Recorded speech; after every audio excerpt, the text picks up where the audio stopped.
And now, it's The Law Show on CL 650. A comprehensive look at everything you need to know about the law. We are family.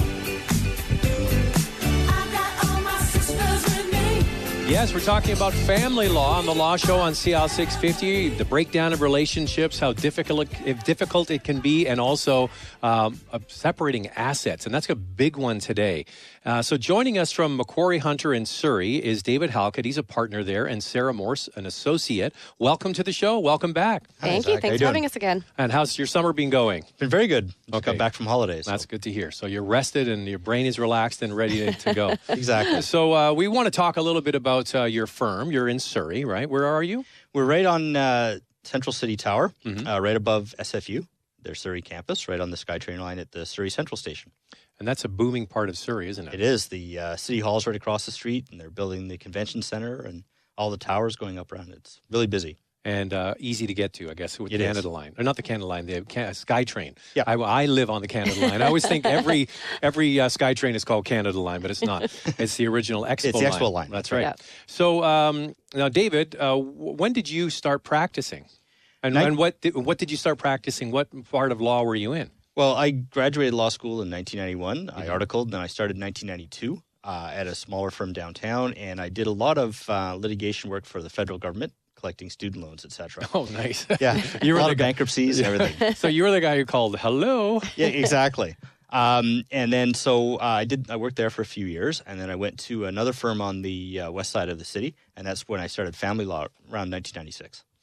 And why, if you were doing sort of like maybe some corporate law or whatever, you got into family law, why did that stick? Why didn't you go into, hey, a good one would have been real estate in this town, right? Well, by that time I had always done so much litigation in 3 years. That's what I wanted to do. I want to do court work. And it's amazing what areas you fall into and the work you do when you have mortgages to pay and rent to pay. And You're like such. everybody else, right? Exactly. Yeah. Everybody thinks lawyers have this sort of like gold-plated lifestyle, but you have to work really hard in order to get that, right? Exactly. And I kind of fell into the area. And here I am 20 years later. And you're still doing it. All Yep. right. So how has it changed? How has family law changed in 20 years? Oh, that's a really good question. It's changed a lot in that when I first started, basically the moms just had to show up, say they wanted the kids, 90% of the time, and the judge would say, sure. Mm-hmm. Over time, fathers have gotten a lot more involved. Like, even myself, when I look at my dad, I'm a lot more involved with my son. And So you don't care. sit and read the paper and drink whiskey after No. work like my dad used to? No, exactly. Actually, my dad used to make me go and get his whiskey Yeah. for him. Then I used to just have to go down and get my dad's smokes at the store, right? Yeah. But no, so it's a lot different than it was. Mm-hmm. So both parents are equally involved, and there's also a lot more where the moms actually are the primary earners now Sure. than before. Like it used to be, it was always the mom was at home. 3/4 of my cases when I first started. It's a lot different now.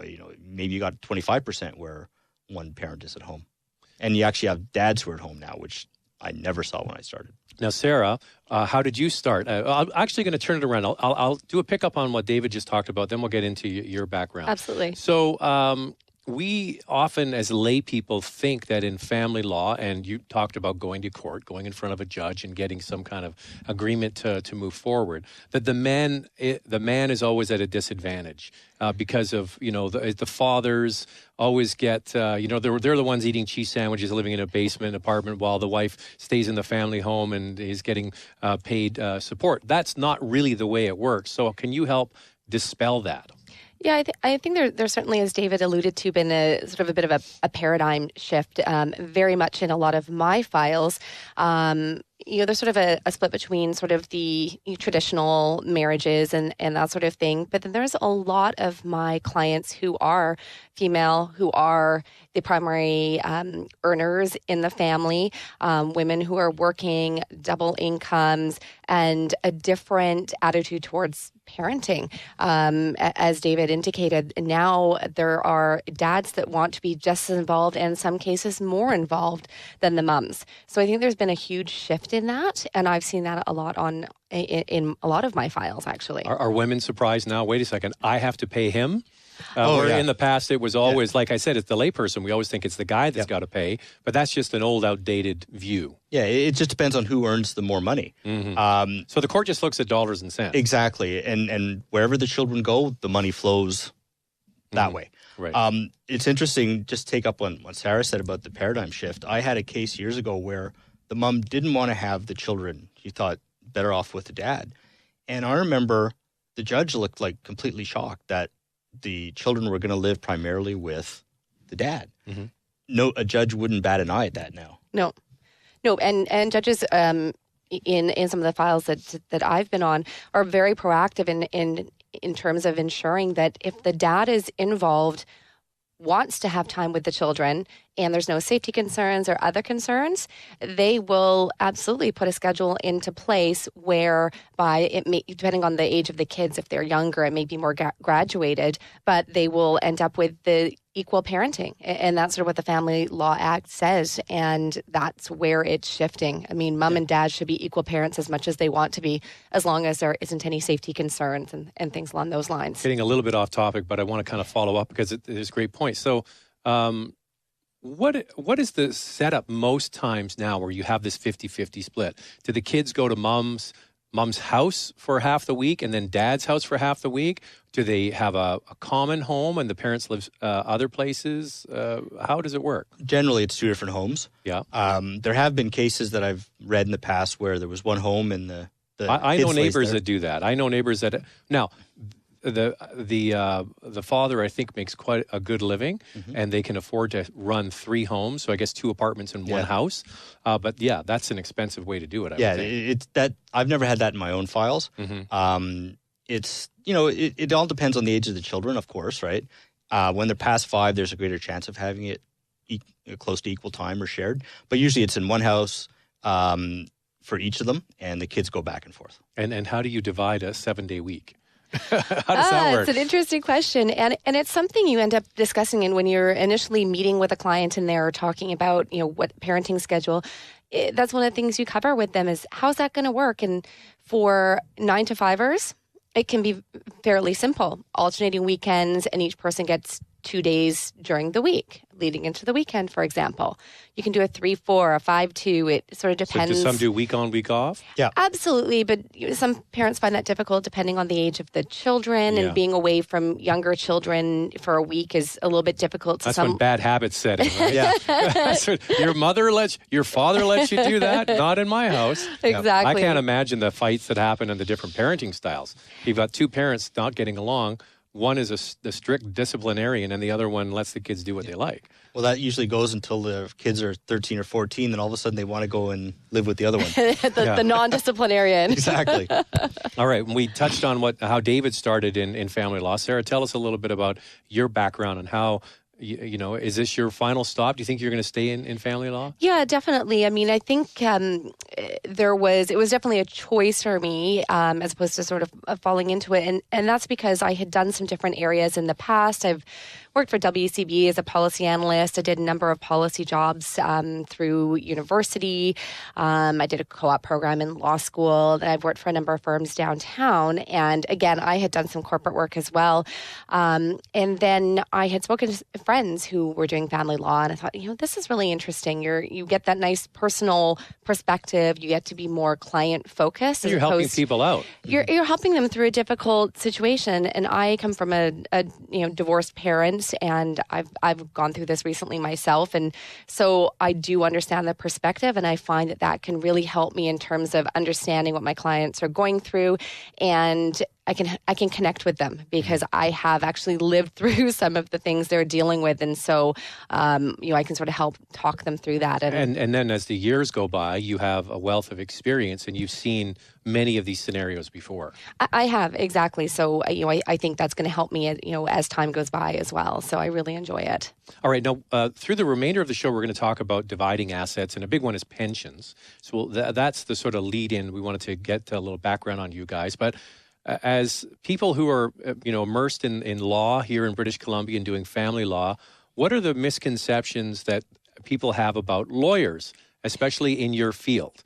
what do you, what are the perceptions? And then after they've worked with you through a divorce, maybe a year or so, how do they change? What's your feedback on that?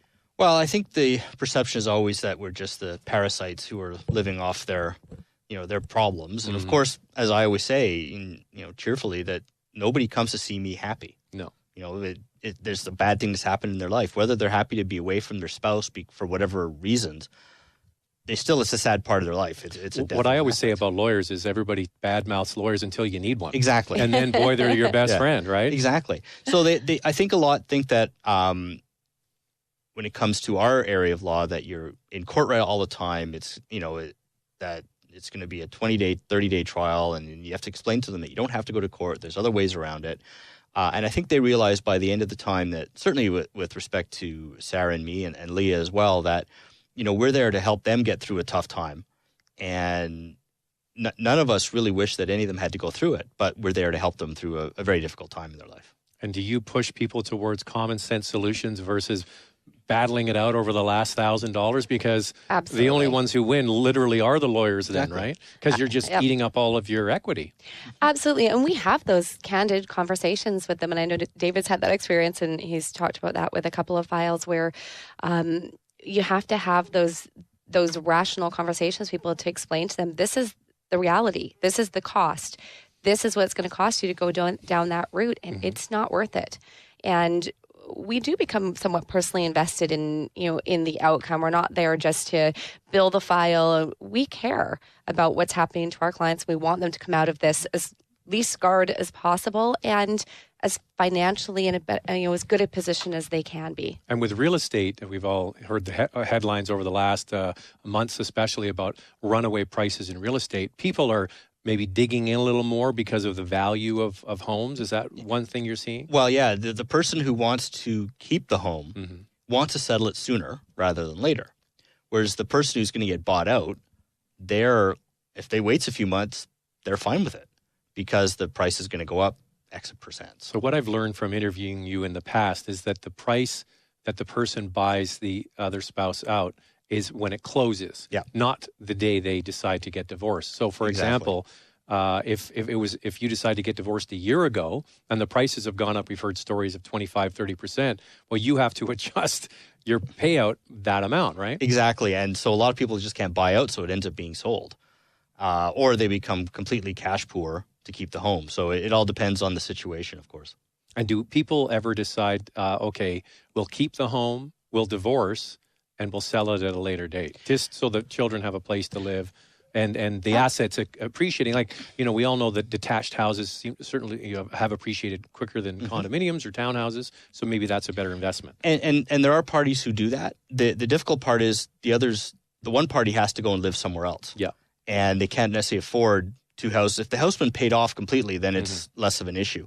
If they're still paying the huge mortgage on that home and then have to pay rent, it's probably not swingable for most people. So that used to happen more, that they'd put it off for the children, but now it's just like they can't swing it. Not feasible.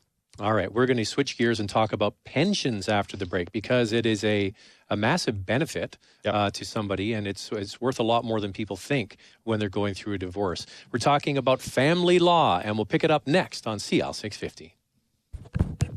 There's more of the show still ahead. This is The Law Show on CL 650.